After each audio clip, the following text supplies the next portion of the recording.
43వ శ్లోకం కదమ్మా ఈరోజు. చదవండి.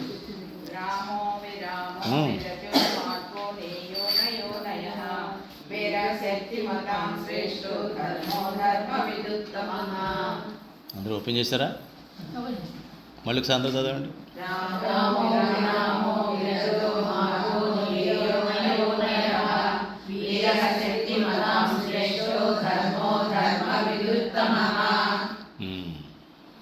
ఇప్పుడు 43వ శ్లోకంలో పరమాత్మని ఈ విధంగా ధ్యానిస్తున్నాం.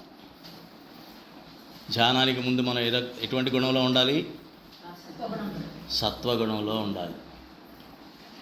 సత్సంగంలోకి రాగానే మొట్టమొదటిగా ఉండవలసింది సత్వగుణంతో ఉండాలి.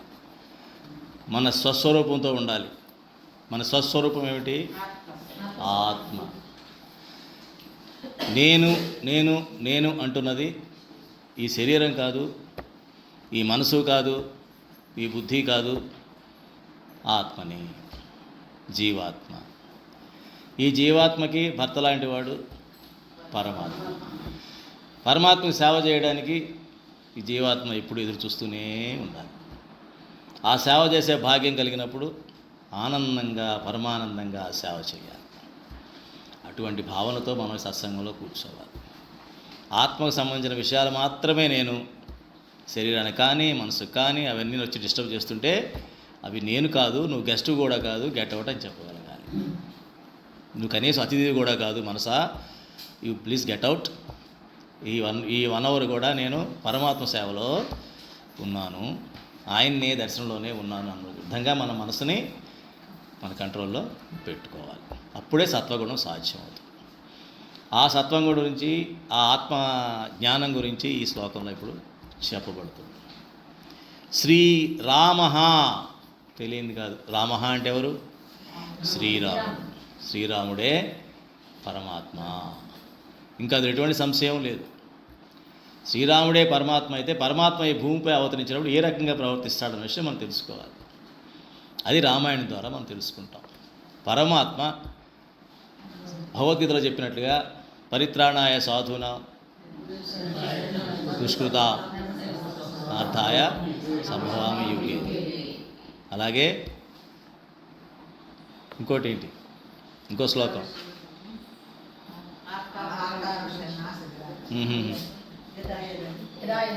Yes, very good. యదా యదా హి ధర్మస్య గ్లానిర్భవతి అభ్యుత్థానం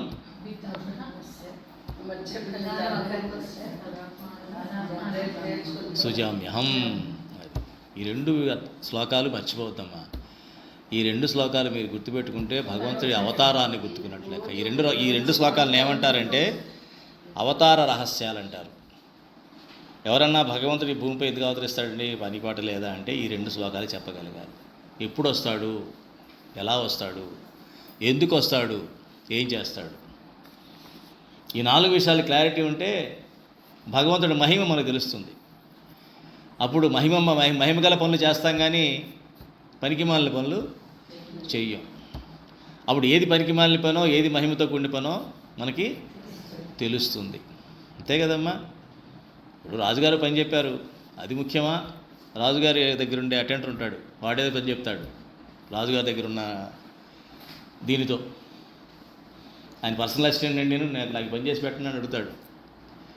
ముందు ఎవరికి అటెండ్ చేస్తారు మీరు? రాజుగారి సర్వెంట్ ఎవరు? మాయ. రాజుగారి సర్వెంట్ ఎవరు? మాయ. మాయ మన రోజు అసలు ఖాళీ ఉంచదు. అస్సలు కుదరట్లేదండి, టైం లేదు, ఏమిటో పనులు ఎక్కువైపోయినాయి అంటానే ఉంటాం రోజు మనం. ఎవరు అనిపిస్తున్నారు ఈ మాట? మాయ. అంటే మాయ చెప్పిన పనులు ముందు ప్రయారిటీ ఇస్తున్నా. ముందు ఈ మాయ పనులు అయితే అప్పుడు చూసుకుందాం పరమాత్మ గురించి. మరి ఎంత అన్యాయం చేస్తున్నట్టు, ఎంత పాపం చేస్తున్నట్టు, ఎంత ఏమనాలి, ధిక్కరిస్తున్నట్టు పరమాత్మని. రాజాజ్ఞని ధిక్కరించినట్టు కాదు, అవునా కదా? పరమాత్మ మిమ్మల్ని పెట్టుకున్న దేనికి? ఆయన సేవ కోసం పెట్టుకున్నాడు. ఆయన సేవ మానేసి వాళ్ళ సేవ ఏళ్ళ సేవ చేసుకుంటాడు, వాళ్ళ సర్వెంట్ సేవ చేసుకుంటా అంటే మూర్ఖుడు అంటారా, బుద్ధిమంతుడు అంటారా? మూర్ఖుడు అంటారు. ఆ రకంగా శ్రీరాముడు ఈ భూమిపై అవతరించినప్పుడు పరమాత్మే అవతరించాడు. పరమాత్మ చూపించండి అని అడిగితే ఏం చెప్పాలి? శ్రీరాముడేనయ్యా అని చెప్పడానికి శ్లోకం. కాబట్టి శ్రీరామ శ్రీరామ శ్రీరామ శ్రీరామ నామజపం చేసుకుంటున్నా కూడా పరమాత్మని జపం చేస్తున్నట్టే. జపం చేయడం వల్ల ఏంటి ఉపయోగం? మనస్సు ఉంటుంది. ఎందుకు పెట్టాము మంత్రజపాన్ని? దీనికి ఒక కథ చెప్పాను. కథ గుర్తుపెట్టుకోవాలి. కథ గుర్తుపెట్టుకుంటేనే పిల్లాడికి బాగా నేర్చుకుంటాడు. నేర్చుకునే పిల్లలకి ఏం చెప్తాం? పాఠం చెప్తాం, కథ చెప్తాం. ముందు కథ చెప్తాం. ఎందుకని? బాగా గుర్తుండడం కోసం. మరి ఇప్పుడు దీనికి నేను చెప్పిన కథ గుర్తు తెచ్చుకొని చెప్పండి నాకు, రామజపం గురించి, నామజపం గురించి. గురువుగారు చాలా బాగా చెప్తారండి. ఎంత బాగా చెప్తారో. బాగానే ఉంది. అంతవరకు నా వరకు బాగానే ఉంది. కానీ మీ వరకు దీన్ని మించినాడు అది ఆయుధం ఇంకోట్లేదు. అది ఎలాగో నాకు తప్పదు. ఇంకోసారి చెప్పక నాకు ఎట్లాగో తప్పదు. పైగా నాకు తప్పదని చెప్పను, ఆనందంగా చెప్తాను. నాకు అభ్యంతరం లేదు. మీరు 10 సార్లు అడిగినా 10 సార్లు కథ చెప్తాను. అదే కదా ఇప్పుడు ఒకప్పుడు ఓపెన్ బుక్స్ గవర్నమెంట్ ఎంప్లాయీస్ ఎవరు ఉన్నారు ఇక్కడ నాకు తెలియదు ఎంతమంది ఉన్నారో. డిపార్ట్మెంట్ టెస్ట్ ఒకటి ఉంటుంది. అక్కడ క్వశ్చన్ పేపర్ ఇస్తారు, కానీ పుస్తకం ఓపెన్ చేసి రాయొచ్చు. ఓపెన్ బుక్ సిస్టమ్ అని అన్నీ ఇస్తారు. లాయర్ కాదు, అందరూ ఇన్ని గవర్నమెంట్ ఎంప్లాయీకి అందరూ డిపార్ట్మెంట్ టెస్ట్ అని పెడతారు. అది పాస్ అయితే కానీ ప్రొబేషన్ డిక్లేర్ కాదు, పర్మనెంట్ కాదు. ఇన్ని బుక్స్ అని తీసుకెళ్తారు. చాలా తక్కువ మంది పాస్ అవుతారు. ఎక్కడేదో తెలిస్తేగా చూడడానికి, ఎక్కడేదో తెలిస్తేగా. అలాగా ఏ కథ దేనికో తెలియనప్పుడు అంతా ఒకటే పులిసే.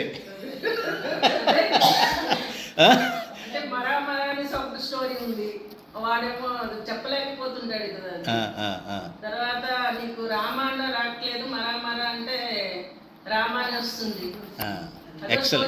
ఎక్సలెంట్. ఇది కూడా ఒక స్టోరీ ఉంది. చాలా సంతోషం కనీసం మీరు గుర్తెచ్చుకున్నందుకే. ఎందుకంటే దేనికి వాడాలంటే ఎటువంటి అజ్ఞాని అయినా, ఎటువంటి అనామకుడైనా, ఎందుకు పనికిరాని వాడైనా ఒక్కసారి కనుక తన భగవంతుడి వైపు దృష్టి ఉంచి తనకు పలకడం రాకపోయినా సరే దాన్ని అదే సత్పురుషుడి దగ్గరికి వెళ్ళి ఒక సత్పురుషుల గురువుని ఆశ్రయించినట్లయితే ఆయన ఏం చెప్తే అది చేయాలి. ముందు సత్పురుషుడి మీద గురి ఉండాలి. ముందు గురువుగారి మీద ముందు గురి ఉండాలి. గురువు లేనప్పుడు ఉపయోగం లే. ఆ నారదుడి మీద గురువు ఉంది కాబట్టి ఆయన చెప్పినట్టుగా సరే నువ్వేం చేస్తావయ్యా, నాకేం చేత కదండి, ఊరినే ఇక్కడ బాణం చేసేది ఉంటుంది కదండి, దానికి మొన సూదిగా ఉండాలంటే ఈ మరలో పెట్టి ఆడిస్తానండి అన్నాడు. దాని పేరు ఏంటన్నావు? మరాన్ని మరా అంటూ ఉండు అన్నాడు.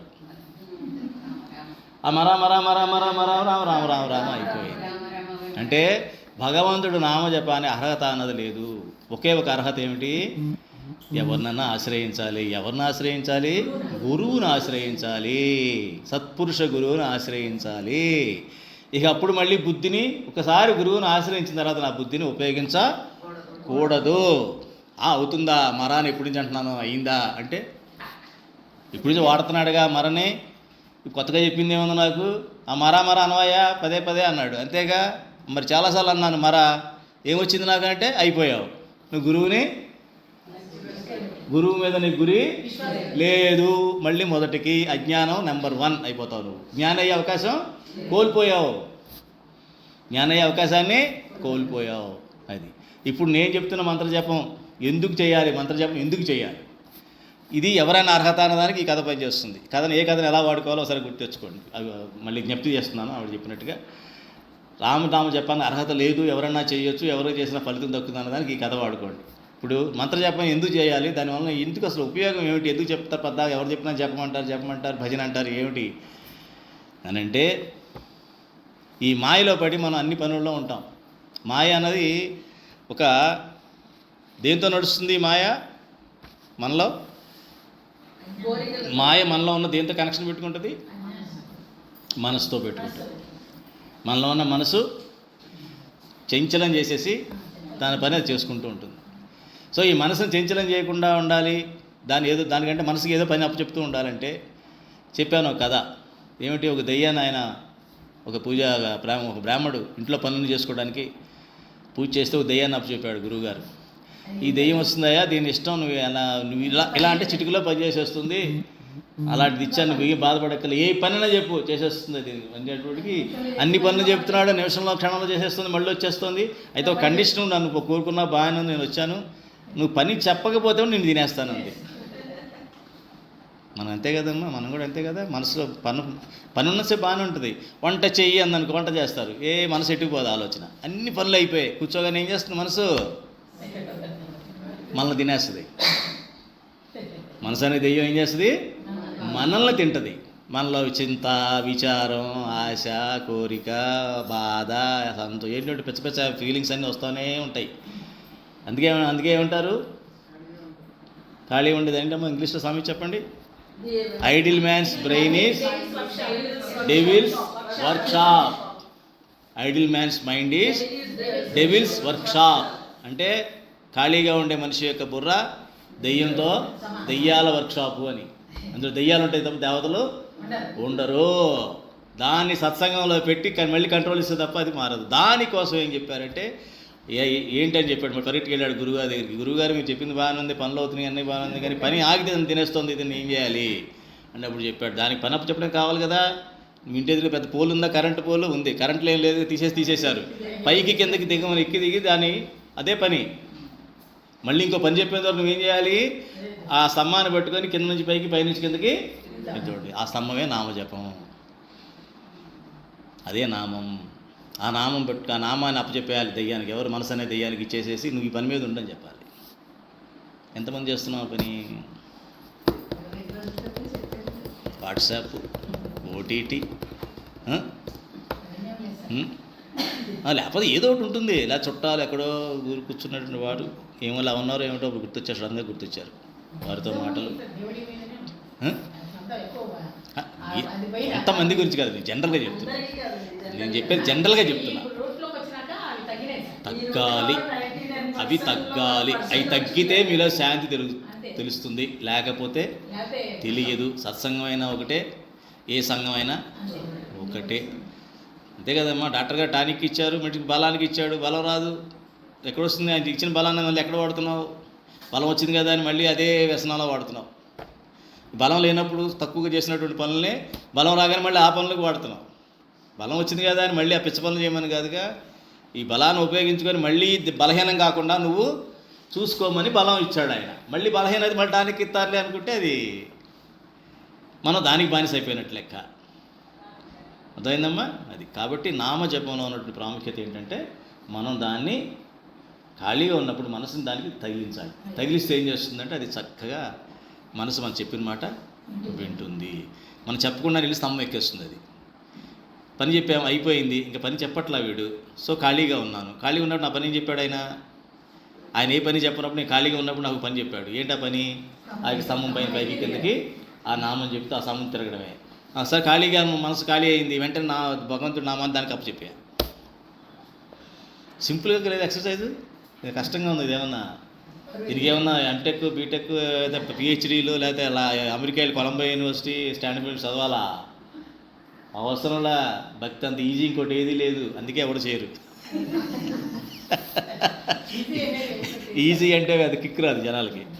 చెమట పెట్టేసి అది మావాడండి, అది చేశాడండి, ఇది చేశాడండి, అలా వెళ్ళాడండి, ఇలా వెళ్ళి అలా వెళ్ళి అక్కడ ఉండి అంత కష్టపడుతున్నాడంటే అప్పుడు ఆనందం వీడికి. ఎందుకురా అంత కష్టం? మామూలుగా చేస్తున్నాడు, అందరూ ఉద్యోగాలు చేస్తున్నాడు, ఆడు ఉద్యోగం చేస్తున్నాడు, ఏంటి కష్టం అందులో? లేదండి, చాలా కష్టపడిపోతున్నాడు అండి. ఎవరికాళ్ళు సమర్థన అన్నమాట. ఏం లేదు, ఎవరి కోసం వాళ్ళు చేసుకుంటూనే ఉంటారు. మన ఇగో మనం ఖాళీగా ఉంచదు. కాకపోతే మనం ఒక వయసుకు వచ్చేస్తాం, సత్సంగంలోకి వచ్చున్నాం కాబట్టి మనం కనుక నేను ఊరిన మాటలో చెప్పట్లేదమ్మా. ఒక్కసారి మీరు దాన్ని సాధన చేసి చూడండి ఎంత బాగుంటుందో. ఇది నేను చెప్పిన దాన్ని మీరు ఫాలో అయ్యి చూసారంటే మామూలుగా ఉండదు ఆ ఫీలింగ్. కాబట్టి శ్రీరామ, రామ అంటే శ్రీరాముడు. ఇక చెప్పక్కర్లా, మీకు రాముడు అనగానే ఎవరు గుర్తు రావాలి? పరమాత్మ. విష్ణు సహస్రనామ నామం వచ్చేసిందని చెప్పచ్చు మీరు. ఒక నామం చెప్పారని బాగా గుర్తున్నది అంటే శ్రీరామ అన్నమే. ఇదేమిటి అంటే ఉంది 43వ శ్లోకం చూసుకోండి అని చెప్తాం అనమాట కదా. రామ, విరామ. ఇది రామ అంటే ఏమనుకున్నాం మనం? ఆత్మలో ఉండేవాడు, ఆత్మతోనే ఉండేవాడిని రాముడు అంటారు. మనసుతో ఎప్పుడు కూడా తన మనసుతో ఉండడు. మనసుతో ఉండేవాడైతే మళ్ళీ ఇంకొక కథ అదే కథ మళ్ళీ చెప్తున్నాను. మరి పట్టాభిషేకం, రేపు పట్టాభిషేకం అనగా ఇవాళ ఏమైంది? రాత్రి. రేపు మార్నింగ్ పట్టాభిషేకం జరగాల్సిన ముందు రోజు రాత్రి తన అమ్మకన్నా బాగా ప్రేమించేటువంటి పిన్ని తనకి ఏ తల్లి కూడా విధించలేనటువంటి, ఎవరు అసలు తల్లి కాని వాళ్ళు, పరాయి వాళ్ళు కూడా విధించలేనటువంటి దారుణమైనటువంటి పనిష్మెంట్ ఇస్తే ఏ మాత్రం చలించకుండా ప్రశాంతంగా ఉన్నాడు. అదే మనసుతో ఉంటే ఉండగలమా? అందరూ దుర్మార్గులు అయిపోతారు. దశరథుడిని ఎలా వేసేయాలని ఆలోచిస్తాడు ముందు. వీడు ముసలోడు ఎలా ఇచ్చాడు, అసలు ఎవరిని అడిగి ఇచ్చాడు వరం, ఎంత భారీ అయితే మటుకు వెనక పిల్లల సంగతి మర్చిపోయాడా? నలుగురు పిల్లలు ఉంటే ఆస్తి వ్యవహారాలన్నీ పెళ్ళని చెప్పినట్టు తింటాడా? ఏమైనా బుర్రం తిండికి ముసలోడికి ముందని తీపిక్కండి అంటాడు. మనం రాజకీయాల్లో చాలామంది చూసాం కదా, అంతే ఎంత పెద్ద ఆయనైనా చేసిన చిన్న మామూలు పైన కూడా దాన్ని పిచ్చోడిగా చిత్రీకరించి అని తోసేసి మనకి అన్నీ తెలుసు, మన వేరే చెప్పక్కర్లా. అమ్మా ఏంటి ఏమని అది తర్వాత భర్తడికి తెలిసి లక్ష్మణుడు అంటాడు. భరతుడు బాధపడతాడు. భరతుడు వాళ్ళ అమ్మని తిడతాడు. నీకుందా అసలు ఏమన్నా, అది ఎవరితో చెప్పిందనుకో పని అమ్మాయి, నువ్వు దానికి ఇదైపోతావా అని తల్లిని అసలు తల్లి మీద పెట్టుకోడు కదా. అంటే నేను రాజుగారి బట్టలు చేసుకొని పీట మీద కూర్చుంటాను అనుకున్నావు నువ్వు, అసలు ఏ రకంగా అనుకున్నావు నువ్వు? నా గురించి నీకు తెలియదు, రాముడి గురించి అంతగా నాకు తెలియదు. సరే, రాముడు అంటే నీ కొడుకు కాదు అనుకోవచ్చు, నీ అక్క కొడుకు కాదు, నీ సవతి కొడుకు అనుకోవచ్చు. నేను నీ కొడుకుని కదా, నా గురించి నీకేం తెలిసింది? రాముడు అంటే నాకు ఎంత ప్రేమ నీకు తెలుసు కదా. మా ఇద్దరం సెపరేట్ కాదు కదా, ఒకే మనసు ఒకే ఆత్మ కదా. మరి నువ్వేం గ్రహించావు తల్లిగా? ఇవన్నీ ఏం జరిగినాయి? మనసు చేసావు. ఇవన్నీ మనసుతో వచ్చే ఆలోచనలు ఇవన్నీ కూడా. రాముడికి వచ్చాయేమన్నా? రాదా. ఎవరిని ద్వేషించలేదు, ఎవరిని మాట అనలేదు. తండ్రి వాక్య పరిపాలన, ధర్మం ఏం చెప్పింది? పితృవాక్య పరిపాలన చెయ్యాలి, అంతే. పితృవాక్య పరిపాలన అయిపోయింది. ఆ తండ్రి కూడా వద్దన్నాడు, నన్ను చంపేరా అన్నాడు. అలా వెళ్ళిపోతావేంటి? వెళ్ళిపోమని చెప్పింది అనుకో పిన్ని, వెళ్ళిపోతావా? చంపేసి రాజ్యంలో ఆకోక అన్నాడు. తండ్రి కూడా అన్నాడు, లేదు, నువ్వు తనకిచ్చిన వాగ్దానం నేర్పాల్సిన బాధ్యత కొడుకుగా నాది. ఇలాంటి ఇల్లుంటే ఎందుకు ఆనందం ఉండదమ్మా? ఎందుకు శాంతం ఉండదు? ఇప్పుడు ఇళ్లలో శాంతి ఉందిలేండి, శ్మశాన వైరాగ్యం అది. ఎక్కడ మాట్లాడితే గొడవలు వస్తాయని చెప్పి ఎవరు మాట్లాడుకోరు. ఏమండి మీ ఇంట్లో బాగా శాంతంగా ఉంటారండి. ఎప్పుడంటే పొద్దున్న 4 నుంచి పొద్దున్న 10 నుంచి అంటే రాత్రి 4 వరకు ఇల్లు శాంతంగా ఉంటుంది. ఎవరు ఉండరుగా ఇంట్లో. అంటే శ్మశాన వైరాగ్యం. ఇది శాంతం కాదు, అది శ్మశాన వైరాగ్యం. అది శ్మశాన వైరాగ్యమే. అంటే అక్కడ ఎవరు ఏం పని చేయరు, అట్లా కూర్చుంటారు అంతే. ఎవరితో ఏమంటే ఏ ప్రాబ్లం వద్దు, మాట్లాడుకుంటూ కూర్చుంటే ఉత్తమం. ఇది పరిస్థితి ఇవాళ. ఇది గృహాల ఇవి కాదు. అంటే ఏ మాట చెప్పుకుంటే ఇవన్నీ ఎందుకని చెప్తున్నాను? మనస్సు గురించి చెప్తున్నాను. మనస్సు మనల్ని ఎంత మభ్యపెడుతుందంటే ఏంటంటే పిచ్చిగా ప్రవర్తిస్తుంది, అన్నిటినీ అనుకూలంగా మార్చేసుకుంటూ ఉంటుంది. ఒక రాముడికి మాత్రమే అది ఉంది. అది 2వ లక్షణం, విరామః. పరమాత్ముడికే సాధ్యం. విరామః అంటే లయం చేసేవాడు అని అర్థం. లయం చేసేవాడు. ఏం లయం చేస్తాడు? మనసునే లయం చేసేస్తాడు. ఎక్కడికి లయం చేస్తాడు మనసుని? మళ్ళీ ఇంకోసారి వెనక్కి వెళ్దాం. అంతఃకరణలో ఎన్ని ఉన్నాయి? అంతఃకరణలో 4 విభాగాలు ఉన్నాయి. ఏమిటవి? మనసు, బుద్ధి, చిత్తము, అహంకారం. ఈ 4 కలిపి అంతఃకరణం. ఈ 4 మనసు ఏం చేస్తుంది? ఫస్ట్ మనసు ఎప్పుడు చంచలం అవుతుంది? ఇంద్రియాల ద్వారా. ఇంద్రియాలకి మేత ఏంటి? విషయాలు, పంచ విషయాలు. బయట చూడడం, వినడం, ఆలోచించడం అంటే అవసరం లేని విషయాలు అన్నీ ఇంద్రియాల ద్వారా. ఇవన్నీ పంచేంద్రియాల ద్వారా వచ్చినటువంటి విషయాల ద్వారా వచ్చిన ఇంద్రియ జ్ఞానం మనసుకు చేరుతుంది. మనసుకు చేరంగానే ఆ మనసులో కోరికలుగా మారతాయి. కోరికలుగా మారినప్పుడు అది ఏం చేస్తుంది? అది డెసిషన్ తీసుకోలేదు, అది ఊరినే ఫైల్ అంతే. ఫైల్ తయారు చేసి ఇస్తుంది. ఎవరికి ఇస్తుంది? బుద్ధికి ఇస్తుంది. బుద్ధికి ఇచ్చి ఏం చేస్తుంది? ఆ బుద్ధి సరైన బుద్ధి లేకపోతే ఏం చేస్తుంది? ఈ కోరికలు బేస్ చేసుకొని వెనక్కి వెళ్ళి అవును చెయ్యి పర్వాలేదు అంటుంది. ఆ బుద్ధి వక్రీకరించేస్తుంది. మళ్ళీ బుద్ధి పనిచేసాక మళ్ళీ ఏమవుతుంది? మనసులో దాని యొక్క ఎఫెక్ట్ ఏదో వస్తుంది కదా, మళ్ళీ ఇటే తిరుగుతుంది. కానీ వెనక్కి వెళ్ళదు బుద్ధి చిత్తంలోకి వెళ్ళదు. చిత్తంలో చూస్తుంది, చూసినా కూడా చిత్తంలో చాలా చెత్త అంతా ఉంటుంది. ఆ చెత్త తీసుకొని తింటూ ఉంటుంది బుద్ధి. చిత్తంలో చెత్త ఎలా చేరింది? మనం ఆలోచించిన ఆలోచనలు, చూసిన చెత్త, ఇవన్నీ కూడా నెమ్మదిగా అక్కడ వాల్ పోస్ట్ అతికిచ్చినట్టు అతికించేసి ఉంటుంది చిత్తంలో. అతికించగానే దీనికి బుద్ధి ఎప్పుడైతే మనసుకి ఇలా అంటించిందో ఇది వెనక్కి తిరిగి చూస్తుంది. వాల్ పోస్టర్ ఏముంది వాళ్ళది, మోసగాళ్ళకి మోసగాడు, మోసగాడి కింద మారిపో ఉంటుంది అనమాట. అక్కడ పోస్టర్ ఏముంటుంది, మోసగాళ్ళకి మోసగాడు, నువ్వు ఇంకా పెద్ద మోసగాడు అయిపో ఉంటుంది. లేకపోతే మంచి దొంగ, దొంగగా మారిపో ఉంటుంది. అక్కడ రామాయణం అని ఉందనుకో, అప్పుడు మంచి బుద్ధి, అది మంచి బుద్ధి. అంటే చిత్తంలో ఏమంటుకొని ఉన్నాయో అదే నువ్వు చేస్తావు ఎన్ని జన్మలకైనా. అది కర్మ. ఈ మానవ జన్మకు వచ్చినటువంటి ప్రాబ్లం ఏంటంటే ఒక పక్కన వరం, ఒక పక్కన శాపం. ఎందుకని చిత్తం ఖాళీ అయినప్పుడే వీడి ముక్తి వస్తుంది. చిత్తంలో వాల్ పోస్టర్లు అంతకాలం వీడు సినిమా చూస్తూనే ఉంటాడు. ఆ వాల్ పోస్టర్ తగ్గట్టు సినిమా నటిస్తూనే ఉంటాడు వీడు. ఆ రకంగా ఎప్పుడైతే మనం విరామ అంటే ఏంటి, విషయాలేమో లోనికి వెళ్ళవు, విషయాలు లోపలికి వెళ్ళకపోతే ఇంద్రియాలు యాక్టివ్ అవ్వవు, ఇంద్రియాలు యాక్టివ్ అవ్వకపోతేనేమో మనసు చంచలం అవ్వదు, మనసు చంచలం కాకపోతే బుద్ధి కూడా హాయిగా ప్రశాంతంగా ఉంటుంది. అప్పుడు బుద్ధి ప్రశాంతంగా ఉంటుంది కాబట్టి బుద్ధి వెళ్ళిపోయి చిత్తంలో కూర్చుంటుంది. చిత్తం ఖాళీగా ఉంది కాబట్టి ఇవన్నీ కలిపి అంతఃకరణ అంతా కలిపి వెళ్ళి ఆత్మలో కూర్చుంటుంది. అది విరామ. లైవ్ చేయడం అంటే అది. ఈ రకంగా లైవ్ అయిపోతుందంట మనస్సు. ఆ కెపాసిటీ ఎవరికి ఉంటుందని చెప్తున్నాడు ఇక్కడ. విరామ నరుడికి అని చెప్తున్నాడా? ఎవరి లక్షణం ఇది? పరమాత్మకి. కాబట్టి మన పరమాత్మ యొక్క అనుగ్రహం కానీ ఆయన యొక్క ఆశ్రయం కానీ పొందకుండా మనం ఈ స్థితిని మనం పొందలేము. ఆ యొక్క స్థితిని పొందిన గురువుని ఆయన పంపిస్తాడు మన జీవితంలోకి. అప్పుడు ఆయన చెప్పిన ఆజ్ఞలు ఫాలో అయిపోతే మనకేం ఇబ్బంది ఉండదు. అంతే కదా. అది విరజహ. రజ అంటే రజోగుణం కలవాడు. రజోగుణం అంటే డిస్టర్బెన్స్. రజోగుణం అంటే ఏంటి? డిస్టర్బెన్స్, కోరికలు, విపరీతమైన కోరికలు, దానికోసమే ఉద్రేకం, ఉన్మాదం, అన్ని రకాలుగా ఉన్నటువంటి రజోగుణం. విరజహ. రజోగుణాన్ని దాటేస్తాడు. రజోగుణం దాటితే ఏ గుణం వస్తుంది? సత్వగుణం తెచ్చేవాడు అని. అంటే ఈ రజోగుణాన్ని దాటగలిగేవాడు ఎవరు? ఆయనే. విరజా నది తెలుసా మీకు? విరజా నది అంటారు. అంటే ఏమిటది? ఎక్కడుంది? ఇదిగా విరజా నది. నది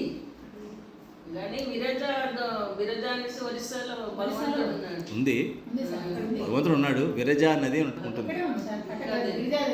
ఇది ఫిజికల్గా ఇక్కడ ఉంది. యాక్చువల్గా ఏంటంటే స్వర్గానికి వెళ్ళాలంటే, మోక్షానికి వెళ్ళాలంటే విరజా నది దాటాడు. అంటే మీనింగ్ ఇది, దాని అర్థం ఇది. అది మంచి క్వశ్చన్. వైతరిణి యమలోకానికి.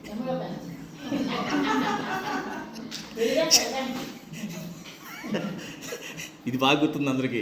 అది గ్యారెంటీ లేదు, ఇది గ్యారెంటీ అని తెలిసిపోయి డిసైడ్ అయిపోయారు అందరూ. ఇది గ్యారెంటీ అని తెలిసిపోతే వాడికి ఆత్మసాక్షిగా వైతరిణి దాటాలి. అమ్మ నరకానికి పోతాము, వైతరిణి అది తలుచుకోబాగా విరజాని అని చెప్పుకోవాలన్నమాట. కానీ మనకు బాగా అందరికీ వైతరిణి అనేది బాగా నేర్పించేశారు. ఎందుకంటే అందరూ పాపాత్ములే కాబట్టి. దానికి యమలోకానికి వైతరిణి నది. మరి అలా అయితే ఒక డౌట్, మనం కర్మ చేసినప్పుడు ఆవుని దానం చేస్తాం కదా, ఆ ఉదడ దానం చేస్తాం. ఓకే, అది నేను ఇది చదివాను, ఏంటి గరుడ పురాణం చదివాను.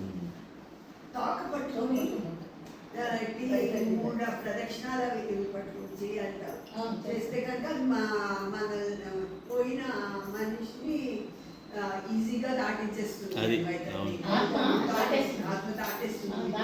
అవునమ్మా, ఆ రూట్ కరెక్టే. అది కరెక్ట్. అంటే వైతరిణి నది దాటడం అంటే ఏంటంటే, మీకు ఈ రూట్లో వెళ్తారు. ఏ రూటు?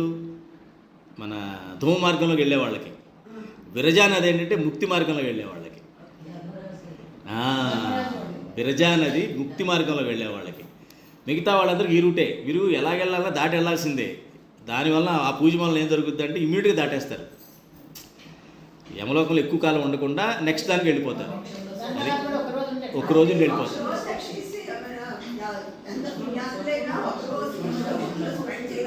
లేదు, ఇక్కడ మీరు తెలుసుకోవాల్సిన ఒకటేనమ్మా, ముక్తి కోరుకునే వాళ్ళు మాత్రమే పరమాత్మని పూజ చేయాలి. కోరికలు మిగతావన్నీ కోరికలు. మీరు విష్ణువు కానీ, శివుణ్ణి కానీ, ఇంకే దేవతను పూజించినా సరే మీరు చెప్పినటువంటి ఒకరోజు ఇక్కడ, ఒకరోజు అక్కడ, 4 రోజులు అక్కడ, టూర్ ప్యాకేజ్ కింద పనిచేస్తాయి అవి. ముక్తి కావాలంటే నారాయణుడు ఒకటే ఇది. అంటే వైష్ణవం అదే అంటారు అన్నమాట. వైష్ణవత్వం చాలా కష్టమైన విషయం. ఈ హింస కూడా అక్కడ ఎలౌడ్. ఎక్కడ ఇటు ఈ రూట్లో ఈ లోకాలన్నీ దాటే దాంట్లో హింస కూడా ఎలౌడ్. హింస కూడా యజ్ఞాలు చేయొచ్చు కోరికల కోసం. అదంతా ఇక్కడ కుదరదు. అహింసే, సత్వగుణమే, పూర్తిగా కోరికలు ఉండకూడదు. ఇది వైష్ణవత్వం. వైష్ణవంలో అవి ఉండవు అన్నమాట. అవన్నీ కోరికల కోసం. కోరికలు అంటే ఏంటి? సరే 1వ క్లాస్ పాస్ అయ్యాక 2వ క్లాసు, 2వ క్లాస్ పాస్ అయ్యాక 3వ క్లాసు. అలాగే సరే లాస్ట్ జన్మలో నరకం అనిపించాం కాబట్టి భూలోకంలో నరకం అంటే తెలిసింది కాబట్టి నరకం ఎందుకు ఇష్టంగా ఉండట్లా, స్వర్గానికి వెళ్ళాలనిపిస్తుంది. అవునా, స్వర్గానికి వెళ్ళాలనిపిస్తే సరే పూజ చేసుకో, ఇది చేసుకో, ఆ దేవుని పూజ అనుకో అని చెప్తూ ఉంటారు అనమాట. కోరికలు తీరడం అంటే ఇన్స్టాల్మెంట్ మీద వెళ్తుంటాడు వాడు. ముక్తి అనేది ఇంకా అర్థం కాదు వాడికి. అంతే కదా. ఇప్పుడు మనం 2 స్టార్ హోటల్కి వెళ్ళాము, తర్వాత ఏ స్టార్ హోటల్కి వెళ్దాం అనుకుంటాం, ఆ తర్వాత ఇంకా అప్పుడు మనం ఏమంటామంటే భూమి మీద అయిపోయింది మాస్టర్, మరి 15 స్టార్ ఎక్కడంటే స్వర్గంలో ఉందంటాడు ఎవడో. భూమి మీద లేదండి 10 స్టార్తో అయిపోయినాయి, 15 స్టార్ 20 స్టార్ కావాలంటే స్వర్గంలో ఉందండి అంటాడు. ఇదేదో బాగుంది, ఆ 15 స్టార్కి వెళ్ళాలనుకున్నవాడు కొంచెం ధర్మం చేసి అప్పుడప్పుడు. ధర్మం అంటే ఏంటి? దానికి అనుకూలమైన ధర్మం అంటే స్వర్గానికి వెళ్ళగాల్సినటువంటి ధర్మం చేస్తుంటాడు అంతే. ఇలా బుర్ర పెట్టి సత్సంగానికి రండి, సత్వగుణంతో ఉండండి, నాన్ వెజిటేరియన్ తినొద్దండి, మా అబద్ధాలు చెప్పొద్దండి, దొంగతనం చేయొద్దండి, ఇలా చెప్పామనుకో చిరాకు వస్తుంది వాడికి. ఇంకెందుకు ఇది నరకం ఇక్కడే ఉన్నట్టుంది అంటాడు వాడు. ఇదే నరకంలా ఉంది, భూమి మీద ఉన్న నరకం ఏంటండి, మాకు శుభ్రంగా స్వర్గంలో ఉంటుండగా అంటాడు. నమస్కారం. వాళ్ళకి ఇది వర్కౌట్ అవ్వదు. వైష్ణవం పనిచేయదు వాళ్ళకి. పూర్తిగా వాళ్ళు ముక్తి కోరుకోవాలి.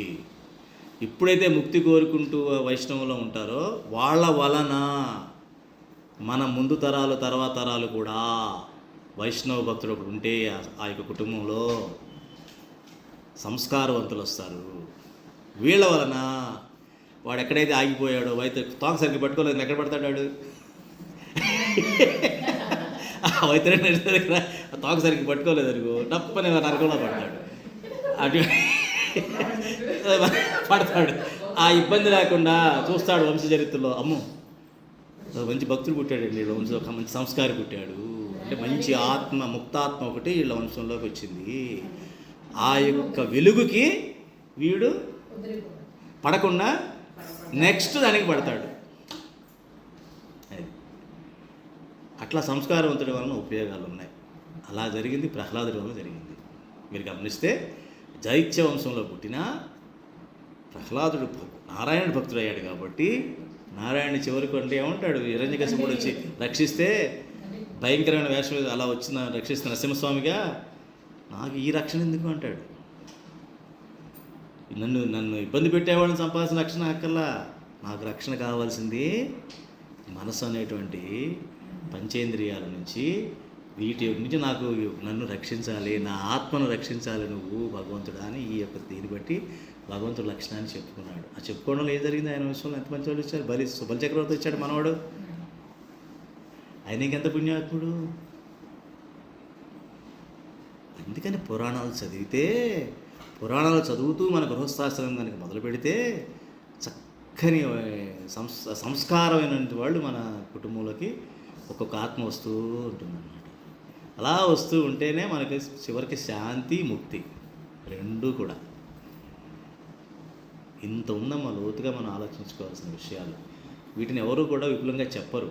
చెప్పకపోవడం వల్ల తెలిసి తెలియక తెలిసినంత చేస్తాం, అందరూ సంతోషం. అమాయకంగా కొంత చేస్తాం కాబట్టి కొంత నయం, అమాయకంగా కొంత చేస్తాం కాబట్టి దాని మీద నష్టం జరగదు, కానీ రావాల్సినంత లాభం రాదనమాట. అంతే కదమ్మా, ఏదైనా ఎక్కువ లాభానికి చేస్తాం కదా, మన మనిషికి ఉన్నటువంటి లక్షణమే అది. కాబట్టి ఏది చేసినా కూడా ఎక్కువ లాభానికి చేస్తాం అనుకోండి, అది ఆనందాన్ని, శాంతిని, ముక్తిని కూడా ఇస్తుంది. కాబట్టి నారాయణ తత్వాన్ని అర్థం చేసుకోవాలంటే నారాయణ తత్వాన్ని ఆచరిస్తే మీకు శాంతిగా ఉంటుంది. అది ఇతరులకి అర్థం కాదు. ఇతరులకి అర్థం కాని తత్వం నారాయణ తత్వం ఒకటే. వాళ్ళకి ఎలాగో ఇది అర్థం కాదు కాబట్టి దీన్ని కామెంట్ చేయలేరు. శివుడిని కామెంట్ చేస్తారు, బ్రహ్మను కామెంట్ చేస్తారు, వాళ్ళని అందరినీ కామెంట్ చేస్తారు. నారాయణ తత్వాన్ని ఎవరు కామెంట్ చేయలేరు, ఎందుకంటే వాళ్ళకి అర్థం కాదు కాబట్టి. ఆ శివుడు గొప్పవాడేది ఏంటండి, మరి జగన్మోహన్ ఎందుకు వెనకాల ఎందుకు పడ్డాడు అంటాడు వాడు. నిజమే, అంతే కదా. మరి దేవుడైతే మరి మాలాంటి వాడు వాడు కూడా అంటాడు. పిచ్చి పిచ్చిగా వాగే వాగుడికి అక్కడ ఆస్కారం ఉంది. వైష్ణవత్వం అది ఉండదు. ఎందుకని అంటే ఈ వైష్ణవంలో ఉన్నవారు అందరూ కూడా అన్నిటి సమానంగా చూస్తుంటారు. ఈ పూజాదిగలకి పెద్ద ప్రాముఖ్యత ఇవ్వరు. ఇస్తారు, పూజలు అన్నీ చేసుకుంటూ ఉంటారు. ఇది చేసినప్పుడు ఏం జరుగుతుందంటే అంత సఫలంగా చూసినప్పుడు మనలో ఒక రకమైన తేజస్సు వస్తుంది. పరమాత్మ ఉంటాడు కదమ్మా. ఇప్పుడు ఈ 3 ఉన్నాయి. ఈ 3 నేను ఈ సహస్రనామాలు, ఈ 3 నామాలు నాకు అర్థమైపోయాయి. అంటే పరమాత్మ తలుచుకుంటుంటుంది నా మనసు కోతిలాగా ఆ స్తంభం పైకి కింద పరమాత్మ చుట్టే తిరుగుతూ ఉంది. మనకి మన సత్సంగంలో రాగానే వచ్చిన మరుక్షణం పరమాత్మ చుట్టే మన మనసు తిరుగుతూ ఉంది. తిరిగితే ఏం జరుగుతుంది? మనలో ఒక రకమైన మార్పు వస్తుంది. ఈ మార్పును బయట వాళ్ళు చూస్తారు కానీ ఎందుకు వచ్చిందో అర్థం కాదు. మన సత్సంగం చెప్పామనుకో అర్థం కాదు వాళ్ళకి, ఈక్వేషన్ తెలియదు వాళ్ళకి. అర్థమైందమ్మా? కాబట్టి నారాయణ తత్వం త్వరగా అర్థం కాదు. ఆచరించిన వాళ్ళకి దాని యొక్క మహిమ అది చెప్పక్కర్లా, అది ఆటోమేటిక్గా వచ్చేది. ఎందుకంటే పరమాత్మ ఆత్మతత్వం కదా. పరమాత్మ ఆత్మతత్వం. ఆత్మతత్వం అంటే ఏంటి? శాశ్వతం. కోరిక శాశ్వతమా? కాదు. కోరిక దేనికి సంబంధించింది? మనసుకు సంబంధించింది. మనసు ఏమైనా శాశ్వతమా? కాదు. కోరిక శాశ్వతం కాదు, మనసు శాశ్వతం కాదు. అందుకని అల్లకల్లోలంగా ఉంటుంది. మెరుస్తుంటుంది, పోతుంది, మెరుస్తుంటుంది, పోతుంది. రాత్రి పగలు, రాత్రి పగలు, మెరుపు చీకటి, మెరుపు చీకటి, జ్ఞానం అజ్ఞానం, జ్ఞానం అజ్ఞానం, సుఖం దుఃఖం, సుఖం దుఃఖం, సంతోషం విచారం, సంతోషం విచారం. ఇదే నడుస్తుంటుంది. ఆత్మకి తేజస్సు మాత్రమే ఉంటుంది, జ్ఞానం మాత్రమే ఉంటుంది, శాశ్వతంగా ఉంటుంది, స్వచ్ఛంగా ఉంటుంది, ఆనందంగా ఉంటుంది, సత్యంగా ఉంటుంది. ఇన్ని ఉన్నాయి దానిలో క్వాలిటీస్. అది అంటున్నాం కాబట్టి మనం అది కాదని డిసైడ్ అయిపోయాం కాబట్టి మనసులో పడిపోతున్నాం. అదే నేను, అదేదే ఆత్మలక్షణాలు ఇప్పుడు ఏదైతే చెప్పామో, నీ లక్షణాలు ఏంటి చెప్పు అంటే ఈ చెప్పగలిగా. నువ్వెవరివి, నీ లక్షణాలు ఏమిటో చెప్పు, నీ గుణాలు ఏంటో చెప్పు అంటే సహస్రనామంలో గుణాలన్నీ చెప్పగలగాలి. అనంతకోటి బ్రహ్మాండాలు ఆయనలో ఎలా చెప్తారు? ఇలాగా రోమాల్లాగా ఉన్నాయని చెప్తారు. పరమాత్మ యొక్క సృష్టిలో విశ్వరూపంలో అనంతకోటి బ్రహ్మాండాలు, ఒక్కొక్క రోమంలో ఒక్కొక్క బ్రహ్మాండాలు ఉన్నాయంట. మనిషికి కూడా ఈ రోమాలు అందుకే వచ్చాయి. పరమాత్మ ప్రతిరూపం మనం. పరమాత్మకి చిన్న బొమ్మ లాంటి వాళ్ళం మనం. కాబట్టి ఆయనలో గుణాలు కూడా మనలో ఉన్నాయి. ఇవన్నీ మనలో ఉన్నాయి. ఇప్పుడు నువ్వు ఆయనలా పరమాత్మగా ఆత్మగా ఉన్నప్పుడు, ఆయనతోనే ఉన్నప్పుడు మనసులో జారిపోయామనుకోండి, జారిపోయేవాడికి స్టెబిలిటీ ఉంటుందమ్మా. కొండ మీద జారిపోతున్నాడు అనుకో, వాడికి స్టెబిలిటీ ఉంటుందా? ఆ జారకరా అక్కడ ఉంటారని ఉంటాడా? జారుతున్నాడిని జారొద్దు అక్కడే ఉండంటే వాడి చేతిలో ఏం లేదు, వాడి చేతిలో ఏం లేదు. మనసులో ఉన్నవాడికి అట్లా వాడి చేతిలో ఏమీ ఉండదు. అనుకుంటాడు నా మనసు నా కంట్రోల్లో ఉంది, నేను ఏదన్నా చేయలేవు. నువ్వు ఇంపాసిబుల్. అది నీ మనసు నీ కంట్రోల్లో ఉంది, బాగానే ఉంది, చాలా గొప్పవాడే. పాలలో విషం కల్పిస్తే చస్తాడా బతుకుతాడా? ఎందుకు? నువ్వు చాలా గొప్పవాడివి కదా, ఇద్దవాలి కదా. అదే ఉండదు. ధర్మం, ప్రతిదానికి ధర్మం ఉంటుంది. ఆ ధర్మాన్ని పరమాత్మ కూడా వ్యతిరేకించడు. చేయగలంటే ఒక పరమాత్మ ఒక్కడే వ్యతిరేకించగలడు దాన్ని. అలాగే భక్తుని కాపాడాడు ఆయన. ప్రహ్లాదుడి గారిని ఎవరినైనా సరే కాపాడింది ఆయన మాత్రమే కాపాడగలడు, ఇంకెవరు కాపాడలేరు. పాములు మెసరిగిస్తున్నా పూల దండలుగా చేసేసాడు. అది కాబట్టి నారాయణ తత్వం అమ్మ ముక్తికి సోపానం. అది కాబట్టే మన రామానుజాచార్యుల వారు సమానత్వం చెప్పగలిగాడు. మిగతా చోట అవి చెప్పరు. ముక్తికి వెళ్ళాలి అంటే ఆత్మతత్వం రావాలి. ఆత్మతత్వం రావాలంటే అన్నిట్లోనూ ఎగుడు దిగుడు చూడకూడదు, సమానంగా చూడగలగాలి. రాయిని బంగారాన్ని, మట్టిని బంగారాన్ని కూడా, గాజు పెంకుని డైమండ్ని కూడా ఒకలా చూడగలిగాలి. ఉంది కదా భగవద్గీతలో శ్లోకం ఉంది కదా, ఇవన్నిటి సమానంగా చూడగలిగేవాడే గుణాతి స్థితిలో ఉన్నవాడు అని. అంటే ఈ జన్మలో రావాలని కాదు, ఆ స్థితి ఏ జన్మకైనా రావాలి, వస్తేనే ముక్తి. దానికి ఎన్ని జన్మలు పడతాయండి చెప్పలేము. 1 కోటి పట్టచ్చు, 2 కోట్లు పట్టచ్చు, 3 కోట్లు పట్టచ్చు. కాబట్టి విరజహ రజస్సుకి అతీతమైన వాడు, మార్గమైన వాడు. సరే సార్ నాకు ముక్తి కావాలి, నా రూట్ మ్యాప్ చూపించండి. ఇంకెవరు? ఆయనే రూటు, ఇంకెవరు లేరు. ఆయనే రూటు, ఆయనే మార్గం. ఏ మార్గం అయింది?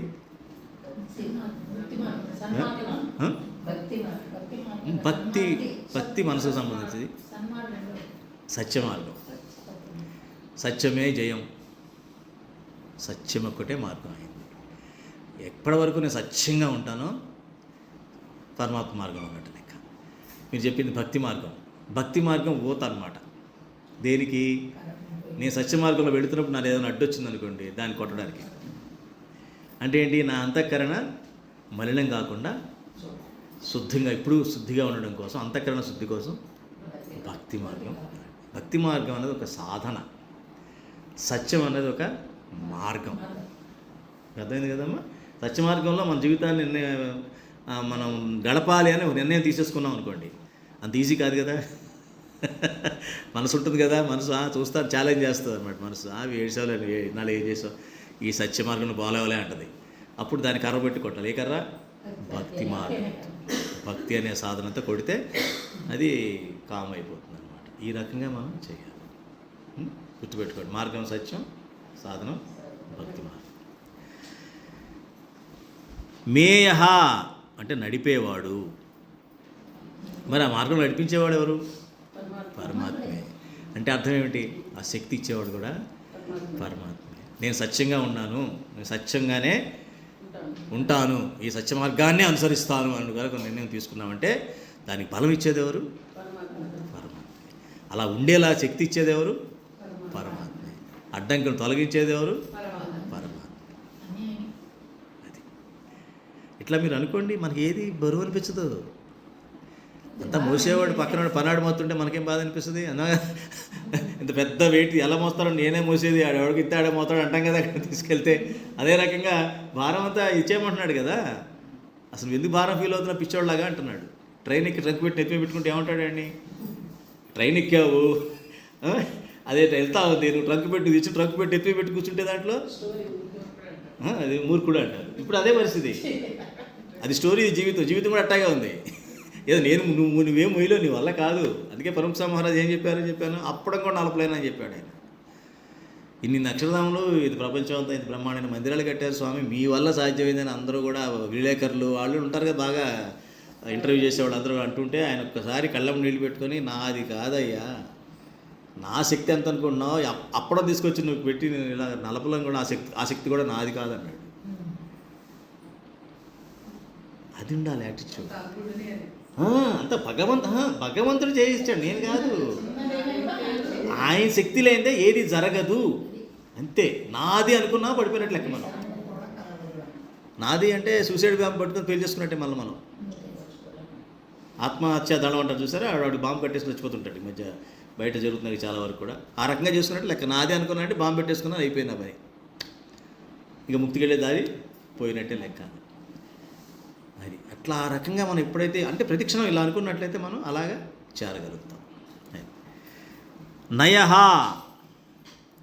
నయః అంటే నీతి రూపమైన వాడు.